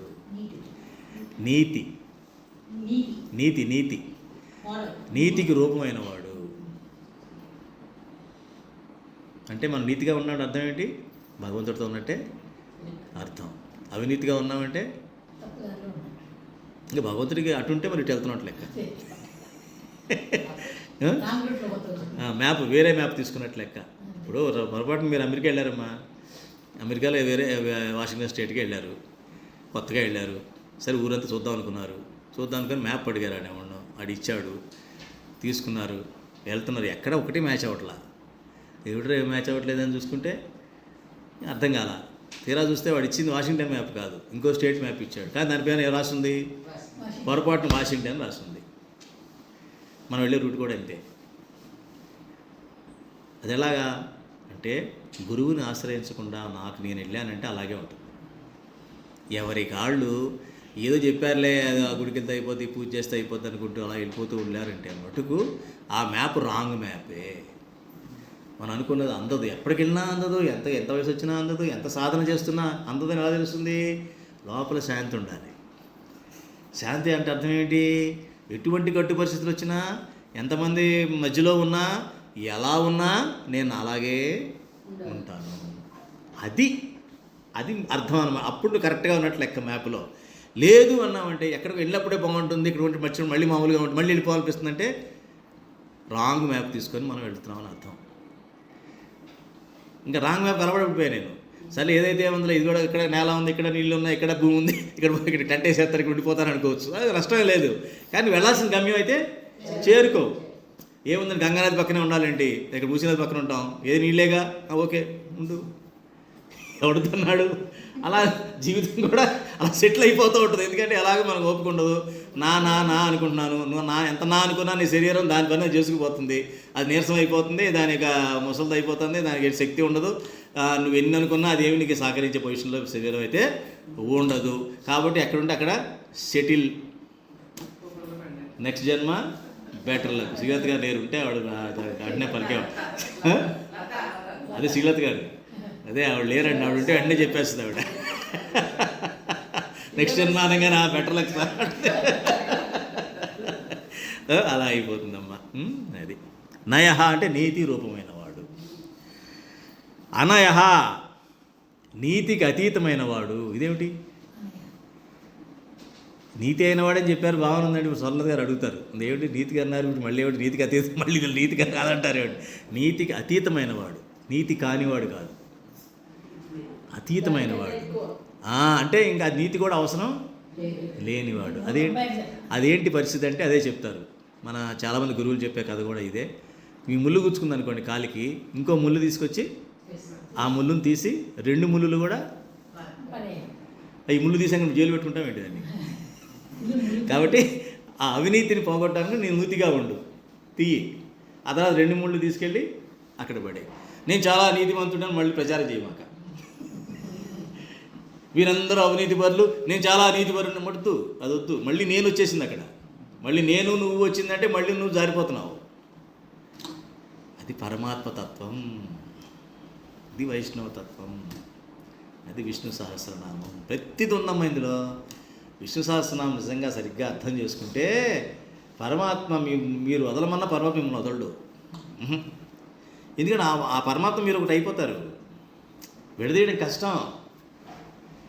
మీరు వెళ్ళే కొద్ది తెలుస్తూ ఉంటుంది. మన మొత్తం మీరు కనుక దీన్ని ప్రతి శ్లోకాన్ని మీరు మననం చేసుకుంటూ ఉండండి, మీకు ఆ అనుభూతి ఖచ్చితంగా వస్తుంది. మనం విష్ణు సహస్రనామం అయ్యేటప్పటికి మీ అందరిలో ఎవరైతే సత్సంగం రెగ్యులర్గా వస్తున్నారో, రెగ్యులర్గా మీ యొక్క మనసులో ఇక్కడ గంట సేపు కట్టేస్తున్నారో స్తంభానికి, వాళ్ళకి డెఫినెట్గా అది గ్యారెంటీగా వస్తుంది. ఇప్పుడు అర్థమైందా నీతికి అతీతం అంటే? అర్థమైందమ్మా. నీతిని అవినీతిని రెండింటిని కూడా పని అయిపోయాక పక్కన పడేయాలి. అది అలా చేసేవాడు కూడా పరమాత్మే. వీరహ అంటే తెలుసు, వీరుడు. ఏ పనైనా గొప్ప పని చేయాలంటే మనలో ఏముండాలి? వీరత్వం ఉండాలి. వీరత్వం ధీరత్వం లేనిదే మనలో ఎంత సమర్థత ఉన్నా వేస్ట్. సమర్థత అంటే ఏంటి? చేయగలం ఆ పని మనం చేయగలం, కానీ చేయలేం. ఎందుకని? ఏ గుణం లేదు మనలో, ధీరత్వ గుణం లేదు. పిరికివాడు, వాడికి ఎంత సమర్థత ఉన్నా పిరికివాడి చేత పనులు అవుతాయా? మొండోడితోనే అవుతాయి, కానీ పిరికాడితో కావు. మొండివాడికి కూడా ఏముంటుంది? ధైర్యం. ధైర్యాన్ని పక్కనే వెయిట్ చేస్తాం, వాడికి మొండి ధైర్యం అండి అంటాం. నీకు అర్థం కాలేదు కాబట్టి ఆ మాట అంటాం. నన్ను ఎక్కడ చేయమంటారు? లేదండి వాడికి మొండి ధైర్యం నాకు లేదండి అంటాం. వాడు చేసాడు కదా, నువ్వు కూడా చేయొచ్చు కదా అన్నాడు అనుకో, అంటాడేమో అని ముందే జాగ్రత్త పడిపోయి ఆడు మొండి ధైర్యం అండి అంటే వీడి పెద్ద ధైర్యం ఉంది, కానీ వీడికన్నా ఆడు మొండి ధైర్యం కాబట్టి చేయగలిగాడు. అట్లా తప్పించుకున్నాడు మాటలు ఇవన్నీ కూడా. అర్థమైందమ్మా? కాబట్టి వీరహ వీరుడు, శక్తిమతాం ఆల్రెడీ చెప్పాక, శక్తి కూడా అదే, సమర్థత కూడా తనే, రెండు ఉండాలి. చూసారా? వీరహ శక్తిమతం. శక్తి ఉండి వీరత్వం లేకపోయినా, వీరత్వం లేకపోయినా శక్తి లేకపోయినా అవ్వదు. శ్రేష్ఠ, శ్రేష్ఠ అంటే ఉన్నట్లు అన్నింటిలో కూడా ఉత్తమోత్తమం. ఉత్తమోత్తమం అంటారు చూసారా? ఆ ఉత్తమోత్తమం వచ్చి శ్రేష్ఠ, చాలా శ్రేష్టమైంది అంటే అర్థం ఏంటి? దానికి ఇంకా ఎటువంటి దోషాలు ఉండవు. దాన్ని మించింది కూడా ఇంకోటి లేదు, దాన్ని మించిన క్వాలిటీ ఇంకోటి లేదు. This is the best quality. దీని తర్వాత దీన్ని మించిన క్వాలిటీ, బెస్ట్ క్వాలిటీ ఇంకా రాదు. కాబట్టి ఇందులో అయినా సరే శ్రేష్టమైనది పరమాత్మతో సమానం. అందుకని ఏం చెప్పాడు పరమాత్మ భగవద్గీతలో విభూతి యోగాలో చెప్పాడు కదా, ఈ పర్వతాల్లో నేను హిమాలయ పర్వతాన్నని, అదే మేరు పర్వతాన్నని చెప్పాడు కదా. అలా అంటే ఏంటి? ఉన్నట్లో ఉత్తమమైంది నేనే, అంతే కదమ్మా. అది కాబట్టి అందుకనే మన మనసు కూడా ఏముంటుంది? ఇప్పుడు కూడా ఎప్పుడు బెస్ట్ కావాలో చూస్తుంటాం మనకు పరమాత్మ అంశం మనలో కూడా ఉంది కదా. అందుకే మనం ఎప్పుడు ఏం చేస్తాం, ఏదైనా ఉన్నట్లో ద బెస్ట్ నాకు వస్తే బాగుండు అనుకుంటూ ఉంటాం. అది మంచి లక్షణం. కానీ అక్కడ మళ్ళీ నీతి తప్పకూడదు. పక్కన దోసేసో, ఆడి కళ్ళు కంతలు కట్టేసో, ఆడి కనబడకుండా పక్కన నొక్కేసో దీన్ని, ఇలాంటి పనులు చేయకూడదు. ఇలాంటి పనులు చేసామంటే మళ్ళీ అవినీతి. పరమాత్మ ఇంకా అయిపోయినట్టు అక్కడ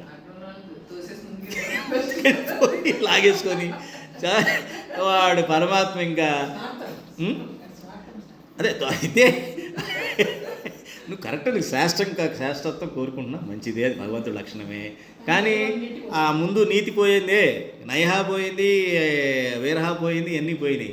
పోగానే ఏం చేస్తాడు, నువ్వు పరమాత్మకి వెళ్తూనే ఉంటావు. కానీ అక్కడి నుంచి వెళ్ళిపోయాడు. అక్కడి నుంచి ఇప్పుడు నువ్వు అడుగేసే కొద్దీ 100 అడుగులు వెనక్కి వెళ్ళిపోయాడు ఆయన. ఆ విగ్రహం ఉంటుంది కానీ మన విగ్రహంలో దేవుడు ఉండడు. అబ్బో వీడు వచ్చేస్తున్నాడు దరిద్రుడు నా మీద అని చెప్పి వాడు అక్కడి నుంచి ఎస్కేపు. దేవుడు అక్కడి నుంచి ఎస్కేపు. అవునా? ఎప్పుడైనా డౌట్ అసలు తిరుపతిలో వెంకటేశ్వర ఉన్నాడు డౌట్ వస్తుంది ఒకసారి నాకు. ఎందుకంటే 4 రోజులు అంతా వెళ్ళిపోతున్నారు అక్కడికి. వీడు 100 అడుగులు అయితే ఎప్పుడు 1000 అడుగులు ఎప్పుడు వెళ్ళిపోయాడు ఎవరు డౌట్ నాకు. కొంచెం చెప్తున్నా, వాళ్ళు భక్తులు వచ్చినప్పుడు వస్తాడు ఆయన. వెళ్ళిపోవడానికి ఆయన పెద్ద సర్వాంతర్యామి, ఎక్కడికి వెళ్తాడు. కానీ వీళ్ళు వచ్చినప్పుడు టెస్ట్ తీసుకుంటాడు, యోగనిద్రకి వెళ్ళిపోతాడు. సరే వాడు ఎలా దండం పెట్టిపోతాడు, వచ్చిన దారే అవినీతి మార్గంలో వచ్చాడు వీడు. సరే పడుకుంటాడు శుభ్రంగా. భక్తులు వచ్చినప్పుడు లేచి హాయిగా ఆనందంగా నవ్వుతూ ఇక్కడ విగ్రహంలో ఉండక్కర్లా, అక్కడి నుంచి అమ్మయ్య భక్తుడు వచ్చాడురా అని లేస్తాడు. ఆయన కూడా భక్తుడు కావాలి కదా, లేకపోతే ఆయన డౌట్ వస్తుంది, నేను దేవుడినన్నా కాదా అని. ఒక్క భక్తుడు కూడా లేడేంటి, అందరూ ఇట్లాంటి వాళ్ళు వచ్చారని చెప్పేసి. ఇవన్నీ ఏమ్మా అంత కోరికలతో వస్తాయి. అంటే వెంకటేశ్వర స్వామి కోరికల కోసమే. ఎందుకంటే కనీసం కోరికలు తీరితే అప్పుడైనా ముక్తికి వస్తాడని. కానీ ఎన్ని కోరికలు తీరవు. వీడు ఉద్దేశం ఏంటంటే పెంచుకున్నాడు. అప్పుడు నవ్వుకుంటాడు, ఒరే నీ కోరికలు ఏదో లిస్ట్ ఒకటి ఇచ్చేసే, నాకు ఒక లిస్ట్ ఇచ్చేయి, మళ్ళీ ఇంకో లిస్ట్ తేమాగే అని వాడు అంటాడు. పాపం ఆయన అంటాడు. అంటే మనవాళ్ళు మటుకు అంటే అలా అంటారండి, మరి కష్టమైనట్ట. ఇప్పటికైతే ఇదండి, తర్వాత చూసుకుందామండి. వాడితో ఒప్పందం పరమాత్మ. అదేంటి స్వామి అట్ట పెళ్లి చేసావు, మరి తర్వాత కోరుకుంటుంది కదా.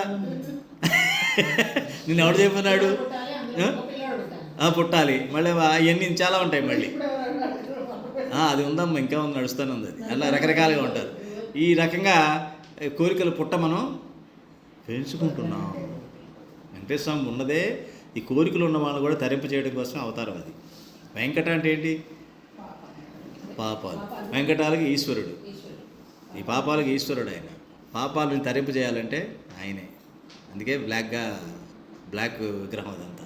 బ్లాక్ మనీ తీసుకుంటూ ఉంటాడు. ఎందుకంటే ఎక్కడైనా తప్పదు, ఎవడో తీసుకోవాలి, ఈయనే తీసుకుంటాడు. దాన్ని తీసుకుని పడేసుకుంటాడు. ఓకే, నో ప్రాబ్లం, అది కాదంట్లా. కానీ ఎక్కడో చోట మనకి బుద్ధి రావాలి. ఆ బుద్ధి రావడం కోసం ఏం చేస్తారు, అక్కడ ఇచ్చినోడు మళ్ళీ ఏం చేస్తాడు, వాడు జైలుకి వెళ్తున్నాడు. అంతా వజ్ర కిరీటీలు ఇచ్చినోడు, అందరు ఇచ్చినోడు కూడా మళ్ళీ ఎక్కడ పోయాడంటే ఎక్కడో అనుభవిస్తున్నాడు. ఈ స్పేస్ వద్దులే, పేరు చెప్పొద్దు, మన పేర్లు వద్దమ్మా, తప్పది, ఎవరిని విమర్శించవద్దు. మనం ఎప్పుడు వద్దు, పేర్లు చెప్పొద్దు. ఎందుకంటే అది మనం అర్హులం కాదు, భగవంతుడి దృష్టి అది. మనం ఎవరిని కూడా భక్తులుగా ఎవరిని జడ్జి చేయొద్దు. అస్సలు విమర్శించకూడదండి. మీరు అర్థం చేసుకోవడం కోసం ఒక సందర్భం చెప్పాలి కాబట్టి చెప్తున్నాను. కానీ ఏ మనిషిని కూడా ద్వేషించే అర్హత కానీ కామెంట్ చేసే అర్హత కానీ మనకి లేదు. అందరూ భగవంతుని యొక్క బిడ్డలే. ఒక్కొక్కడు అంగవైకల్యంతో పుడతాడు, ఒకడు నత్తిగా పుడతాడు, ఒకడు కళ్ళు కనపడకుండా పుడతాడు, ఒకడు రోగాలతో పుడతాడు, ఒకడు బాధలతో పుడతాడు. మీకు కావాలంటే వాళ్ళకి కానీ మనం ఏం తెలుసుకోవాలి దాని గురించి. అమ్మ భగవంతుడా, మరి ఏ పాపం, అలాంటి పాపాలు ఏం జరిగినాయి, అది నాకు జరగకుండా వాళ్ళకు కూడా మంచి జరిగేలా చూడు.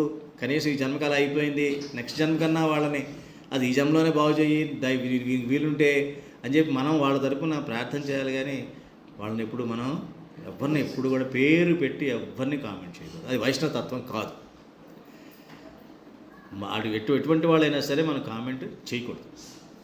వాళ్ళ ఎడల మనం మంచిగానే ఉండాలి. ఎందుకంటే అది భగవంతుడి డిపార్ట్మెంటు. ఆయన దగ్గర ఉంది కర్మల అకౌంట్, మన దగ్గర లేదు. మన కర్మ అకౌంట్ ఆయన దగ్గరే ఉంది, వాళ్ళ కర్మ అకౌంట్ కూడా ఆయన దగ్గరే ఉంది. కర్మానికి ఫలితాలు ఇచ్చేది ఎవరు? పరమాత్మ. అయితే ఆ విషయం మనం తెలుసుకున్నాక కర్మకి బాధ్యుడు ఎవరు? కాదు, కర్మకి బాధ్యుడు ఎవరు? మనమే.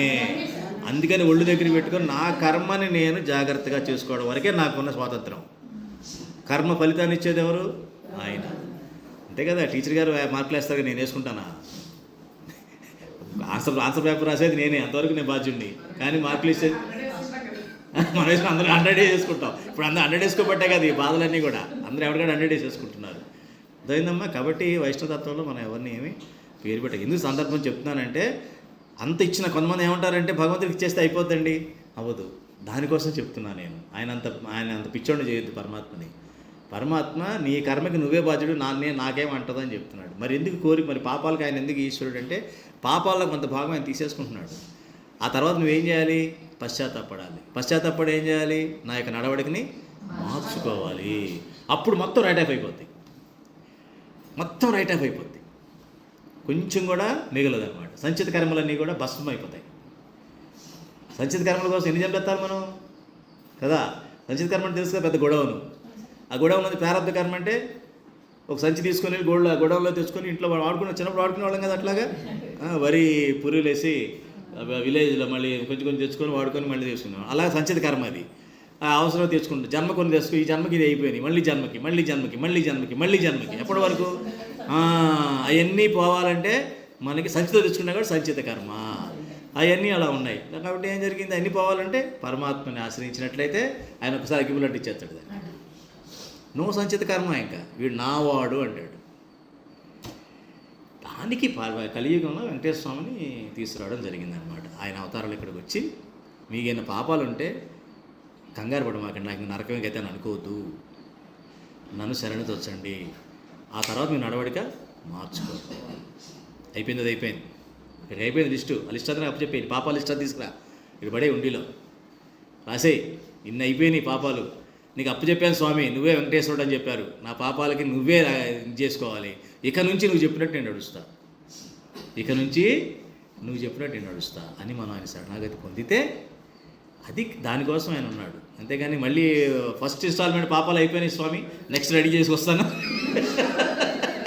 నువ్వు రెడీగా ఉండు, ఈసారి 100 అనుకుంటా, 10 తెచ్చాను, ఈసారి తక్కువ తెచ్చాను లోడ్, ఈసారి 100 వేసుకొస్తాను, 100కి తగ్గట్టుగా 100 ఇంటూ 1000, 1 కోటి 2 కోట్లు వేస్తాను, దానికి ప్రైస్ ట్యాగ్ కూడా వేసేస్తాను, సరిపోద్ది. ఇప్పుడు 10 పాపాలకే స్వామి నేను 10,000 వేసాను, ఈ 100 పాపాలు వచ్చిన తర్వాత ఈ 100 పాపాలకి 1 కోటి రూపాయలు వేస్తా. ఏమిటిది? ఎవరు ఫూల్ చేస్తున్నారు ఇక్కడ? ఎవరిని ఫూల్ చేస్తున్నారు? అదనమాట. కాబట్టి మనం భగవంతుడిని ఎక్కడో చోట ఆయన మహిమ తెలియకపోతే మనం అన్ని తప్పులు చేస్తూనే ఉంటాం ఏమ్మా. అందుకనే మధ్యలో ఒక గురువు అని పెట్టిన కారణం అది. భగవంతుడు మీకు నోరిపి చెప్పడం ఏది కూడా ఎవరి ద్వారా చెప్పిస్తాడు? గురువు ద్వారా చెప్పిస్తాడు. కాబట్టి గురువు ఆజ్ఞే మోక్షానికి ద్వారం. భగవంతుడు కీ ఎవరికి ఇచ్చాడు? గురువుకి ఇచ్చాడు. ఆ గురువు కీ కనుక మనం ఆ మోక్ష ద్వారానికి వెళితే, ఆయన ద్వారా కనుక ఆజ్ఞలు పాటిస్తే మనం ఆటోమేటిక్గా ఇది అవుతాం. ఎందుకంటే అందరూ మంచివాళ్ళమే స్వతహాగా. చెడు ఎవ్వరు కావాలని చెడు పని చేయరు. తెలుసో తెలియకో జరుగుతాయి. ప్రారంధమో లేకపోతే పోయినటువంటి సంస్కారాలు, కొన్ని ఇబ్బంది పరిస్థితుల్లో, కొన్ని అనుకోకుండానో జరుగుతాయి. తప్పేమీ లేదు. దానికి భగవంతుడిని శరణొచ్చి గురువుగారి ఆత్మపరిశీలన అంటే, ఆత్మపరిశీలన కుదరదమ్మా మనకి, ఆ శక్తి ఉండదు. భగవంతుడు గురువే మనకు ఆ శక్తి లేదు. గురువు చెప్పి చేస్తూ సరిపోద్దమ్మా. గురువు చెప్పి చేయాలి. ఇప్పుడు నేను చెప్పాను, సత్సంగం చెప్పాను, దాన్ని మీరు ఆత్మలాగా చేసుకొని ఈ శ్లోకాన్ని బట్టి మన జీవితం నడవాలని అనుకోవాలి.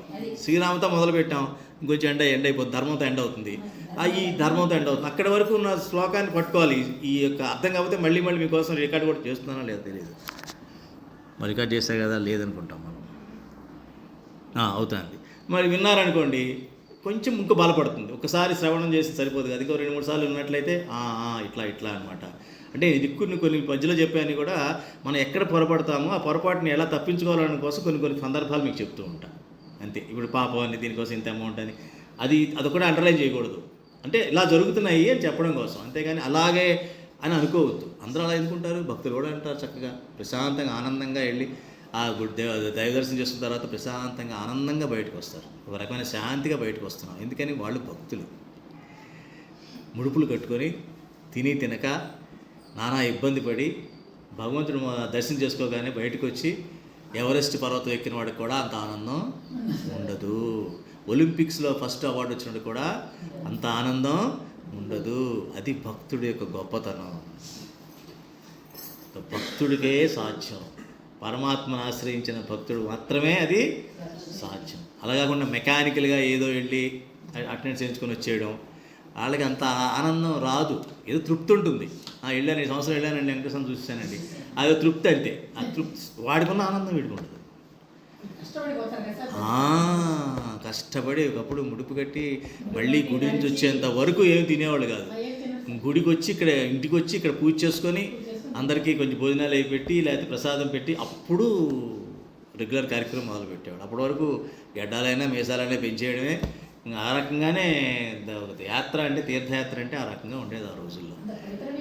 పవిత్రంగా ఒక ఆచారవంతంగా పద్ధతిగా చేసేవాడు. అవునమ్మా, తెలుసు. అవును. ఇప్పుడు ఆచారాలు పాటించకుండా అపచారాలు తీసుకొచ్చి కొండ మీద తీసుకెళ్ళిపోయారు. మా వాళ్ళు కదా లేకుండా మేము బతకలేము, అలాగా టీ కాఫీ కావాలి, అన్నీ కావాలి, పైకి వెళ్ళిపోయినాయి, అన్నీ పైకి వెళ్ళిపోయినాయి. ఒకటి పైగా సమస్యలు ఏంటమ్మా చెప్తున్నా. అసలు నిజంగా అందరూ భక్తులు అయినట్లయితే, నిజంగా అంత నిష్టగా భగవంతుడిని దర్శించినట్లయితే ఇంకా వాటి అవసరం లేదు. ఒక పూట 2 పూటలు మానేస్తే నష్టం లేదు సార్. ప్రాణాలు అయితే పోవు తెలిసినంత మట్టుకు. ఎందుకంటే అటువంటి పెట్టరు, రిస్ట్రిక్షన్స్ పెట్టరు. బాగా ఫ్రీడమ్ ఉన్నటువంటిది మనంతా కూడా. ఆ ఫ్రీడాన్ని ఇంకో రకంగా మనం వాడుకుంటున్నాం. భగవంతుడి దగ్గర కూడా త్యాగం చేయలేము మనం. ఇంకెక్కడ త్యాగం చేస్తాం? త్యాగం అన్నది భగవంతుడి లక్షణం. భగవంతుడి దగ్గర కూడా త్యాగం చేయని వాడు ఎక్కడ చేస్తావు నువ్వు? చాలామంది అంటారు భగవంతుడు చెప్పినావు, దేవుడు చెప్పినా వినను అంటాడు. ఇంకెంత నీకు నమస్కారం. దేవుడు చెప్పినా వినను అంటాడు. ఇంక అయిపోయి ఇంకెవరు చెప్తాడు నీకు? దేవుడు మించాడు ఇంకోటి లేడాయే. ఇంకెవరు చెప్పుకోవాలి నువ్వు? కాబట్టి కొంతమంది మూర్ఖంగా ఉంటారు. అందుకనే ఆ కుసంగాన్ని తప్పించుకోవాలి. అలాంటి మూర్ఖులతో మనం ఎక్కువగా ఉండకూడదు. ఉంటే ఏమవుతుందంటే ఈ మహిమ ఫేడ్ అయిపోతుంది. ఈ మహిమ ఎలాంటిదంటేనమ్మా సంధ్యా సమయం లాంటిది. ఈవినింగు అది పగలు కాదు, ఇది రాత్రి కాదు. అది ఎంతసేపు ఉంటుంది? చాలా కొద్దిసేపు ఉంటుంది. అట్లాంటిది ఆధ్యాత్మిక అనుభూతి. జాగ్రత్తగా పట్టుకోకపోతే దాన్ని జారిపోతాడు చీకట్లోకి. అందుకే రావణాసురుడు ఏమడిగాడు, హిరణ్యకృష్ణుడు ఏమడిగాడు? అందుకే పగలు చావకూడదు, రాత్రి చావకూడదు. అప్పుడు నరసింహస్వామి ఏం చేశాడు? అటు ఇటు కానీ సంధ్యా సమయంలోకి వచ్చాడు, పగలో కాదు. అలాగే భక్తులకు కూడా ముక్తి మార్గం ఏంటంటే అటువంటి ఫ్లాషెస్ ఇస్తాడు కానీ భగవంతుడు అలా పర్మనెంట్గా ఉండిపోయేంత స్థితి మనకు అప్పుడే రాదు. కాబట్టి అటువంటి స్థితిని పట్టుకోవాలంటే సత్సంగాన్నే పట్టుకోవాలి మనం. కుసంగంలోకి వెళ్ళడానికి ప్రయత్నం చేయకూడదు. ఒకవేళ ఇది కుసంగం తెలియగానే దానికి జాగ్రత్తగా దూరంగా వెళ్ళిపోవాలి. తర్వాత ధర్మం యొక్క రూపమైన వాడు. సత్యం అయిపోయింది, శ్రేష్టమైంది, వీర అయింది, అదే నీతి అయింది, శక్తి అయింది. ఇప్పుడు ధర్మం యొక్క రూపమైన వాడు. ఇదంతే కదమ్మా రాముడి లక్షణాలు కదా ఇవన్నీ కూడా. ఇవన్నీ రాముడి లక్షణాలు. ధర్మ రూపం ఎవరు? రాముడే. రామో విగ్రహాన్ ధర్మ. అయ్యా ధర్మం అని పద్దా మాట్లాడుతూ ఉంటారు. దాని రూపంలో చూపించండి నాకు. అది కూడా అయ్యా రాముడు. ధర్మం పోతే ఎలా ఉంటుందో, ధర్మం నడుస్తే ఎలా ఉంటుంది, ధర్మం నవ్వితే ఎలా ఉంటుంది, ధర్మం మాట్లాడితే ఎట్లా ఉంటుంది, ధర్మం జీవితాన్ని గడిపితే ఎలా ఉంటుంది, ఆ ధర్మాన్ని అనుక్షణం ప్రతిక్షణం దాని యొక్క ఆచారం ఎలా ఉంటుంది, దాని వ్యవహారం ఎలా ఉంటుందో చూడయా. అది రామాయణంలో అంత గొప్పతనం ఉంటుంది. అందుకని దాని పేరే రామాయణం. రాముడి యొక్క ప్రయాణం, రాముడి యొక్క ధర్మం యొక్క ప్రయాణం. అది తర్వాత ఉత్తమ అంటే గొప్పవాడు. ఉన్నట్లో ఉత్తమమైనది, అధమమైనది కాదు. శ్రేష్టం అంటేనేమో ఉన్నట్లో చాలా ఆ క్వాలిటీలో శ్రేష్టం. ఉత్తమము అంటే అది ఉత్తమం అంటే ఇలాగ ఉండడం ఉత్తమం. ఉత్తమం అంటే అట్లా ఉండడం. శ్రేష్టము అంటే లక్షణాల్లో శ్రేష్టం, పోల్చుకుంటే శ్రేష్టం. ఉత్తమానికి పోలిక లేదు, లక్షణం. ఇది ఒక లక్షణం, గుణం అన్నమాట. ఇది ఉత్తమ గుణం అంటారు కదమ్మా. అది సర్వోత్తముడు అంటే ఉత్తమాల్లో ఉత్తముడు. అదే కదా, నేను నీతిమంతుడిని ఉత్తముడిని అనుకుంటూ ఉంటాను. నువ్వు అది అర్భకుడివి, నువ్వు ఆ మాట తగవు. ఉత్తముడు ఎవరు? పరమాత్మ. అందుకని సరే పరమాత్మ అంశగాడు నువ్వు ఉత్తముడు అనుకో, అప్పుడు ఆయన ఏమనాలి? మనం సర్వోత్తముడు అనాలి. నువ్వు ఆత్మ అనుకో, అప్పుడు ఆయన ఏమనాలి? పరమాత్మ అనాలి. ఈ పరమ యాడ్ చేస్తే పరమాత్మగా అవుతుంది. లేకపోతే ఇదే నేనే పరమాత్మ, అహం బ్రహ్మస్మి అని తిరుగుతూ ఉంటాడు, నేనే దేవుడిని తిరుగుతూ ఉంటాడు. అంటే ఆయన అలా చెప్పలా పాపం, ఆయన చెప్పింది వేరే ఉద్దేశంతో. నువ్వు బ్రహ్మం అయిపో అంటే నువ్వు ఆ గుణాతీత స్థితికి వెళ్ళిపో, అప్పుడు నువ్వు బ్రహ్మవు, నువ్వు ఒకటే అని చెప్పాడు పాపం ఆయన. వీళ్ళు ఏమంటారు, అహం అంటే నేను నాలో ఉన్న అహమే బ్రహ్మని అంటున్నాడు. అపార్థం చేసుకుంటున్నారు. అర్థమైందమ్మా? కాబట్టి అందుకని ఇప్పుడు కూడా నాకు భగవంతుడి లక్షణాలు ఆపాదించుకున్నప్పుడు భగవంతుడిని నన్ను నుంచి విడదీయాలంటే ఆయనకి పరమ అన్న శబ్దాన్ని ఉపయోగించాలి. అది సర్వోత్తముడు, సర్వోత్కృష్టుడు, సర్వజ్ఞుడు, సర్వాంతర్యామి, ఇట్లా సర్వేశ్వరుడు, ఇలా సర్వ పరమాత్ముడు, ఇట్లా యాడ్ చేయాల్సి వస్తుంది. ఓకే అమ్మా, క్లోజ్ చేస్తాం.